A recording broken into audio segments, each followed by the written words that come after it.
Weeks had passed since Ruth began working in Boaz's fields. The barley harvest had ended, and the wheat harvest was complete. Each day, Ruth saw Boaz's kindness. Each evening, she returned home with abundant grain. But Naomi, watching her faithful daughter-in-law, knew Ruth needed more than daily provision. She needed security, a future, a home of her own. As an older widow herself, Naomi understood that Ruth's youth and loyalty deserved better than a life of perpetual gleaning. This is the third chapter of the book of Ruth.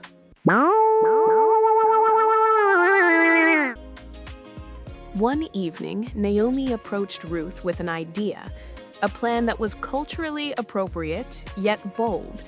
In their culture, a kinsman-redeemer had the right and responsibility to marry a widow and preserve the family line. Boaz was such a man. But how could a poor Moabite woman approach a wealthy landowner about marriage? Naomi knew the way. My daughter, I must find a home for you where you will be well provided for.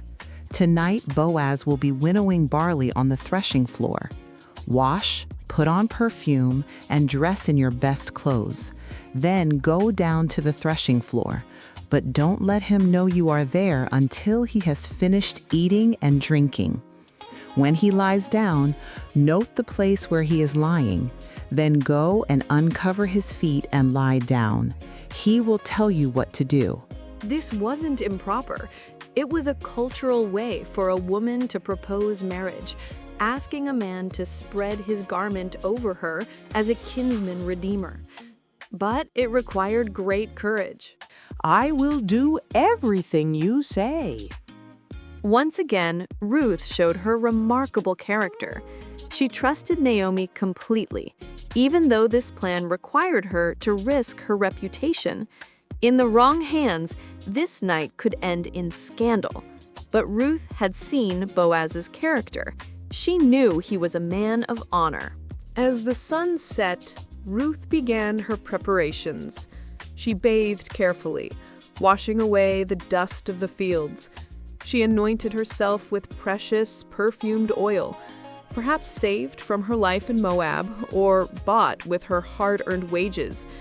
She put on her most elegant attire, her finest garment, carefully choosing each detail to present herself with grace and confidence. This night would change her life, one way or another. The threshing floor was on a hilltop where the wind could carry away the chaff. Boaz and his workers had spent the day winnowing grain, throwing it into the air so the wind would separate the valuable wheat from the worthless husks. It was hard work, and as night fell, they celebrated with food and wine. The atmosphere was festive. Boaz's heart was merry, not drunk, but content after a successful harvest. Ruth watched from the shadows, waiting. As the night grew late, the workers settled down to sleep. It was common to guard the grain overnight against thieves. Boaz made his bed at the far end of the grain pile, the place of honor for the landowner. Ruth watched as he lay down, covering himself with his cloak. She waited until his breathing became deep and regular. The camp grew quiet.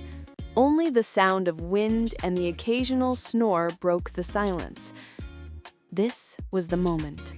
With trembling hands, Ruth knelt beside Boaz. Carefully, quietly, she lifted the edge of his cloak from his feet. The night air touched his skin.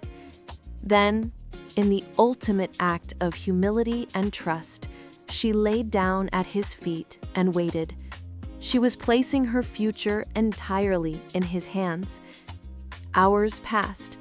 Ruth lay still, barely breathing, as Boaz slept on unaware. At midnight, something startled Boaz awake. Perhaps it was the cold on his feet. Perhaps it was God's timing. He woke with a start and realized someone was lying at his feet. In the darkness, he could see only a feminine form. Who are you? Ruth's voice came softly from the darkness, speaking words that would echo through history. I am your servant Ruth. Spread the corner of your garment over me, since you are a kinsman-redeemer of our family. The spreading of a garment was a symbolic act of protection and provision, a husband covering his wife. Boaz could have been angry at this breach of custom. He could have been offended. Instead, his response revealed the depth of his character. The Lord bless you, my daughter. This kindness is greater than that which you showed earlier. You have not run after the younger men, whether rich or poor. And now, my daughter, don't be afraid. I will do for you all you ask. All the people of my town know that you are a woman of noble character. But then Boaz's expression grew troubled. There was something he had to tell her. Although it is true that I am a kinsman-redeemer of our family, there is another who is more closely related than I. Stay here for the night, and in the morning, if he wants to do his duty as your guardian redeemer, good. Let him redeem you. But if he is not willing, as surely as the Lord lives, I will do it. Lie here until morning.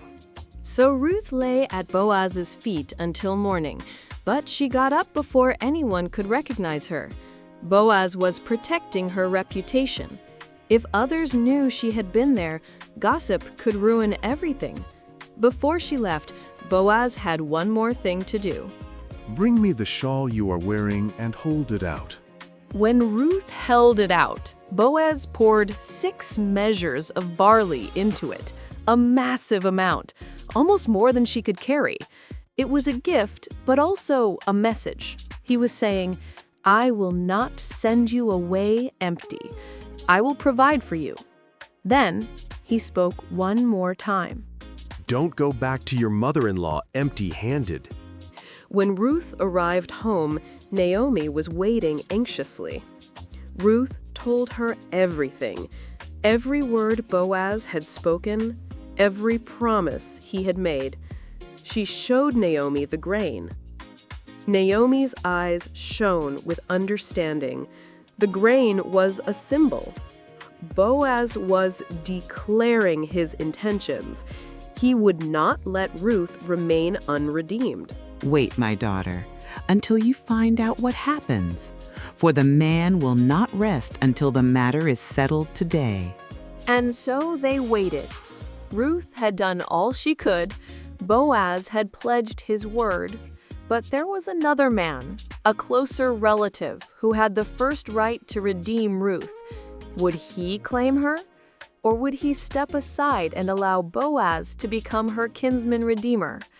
Everything hung in the balance. By sunset, Ruth's future would be decided.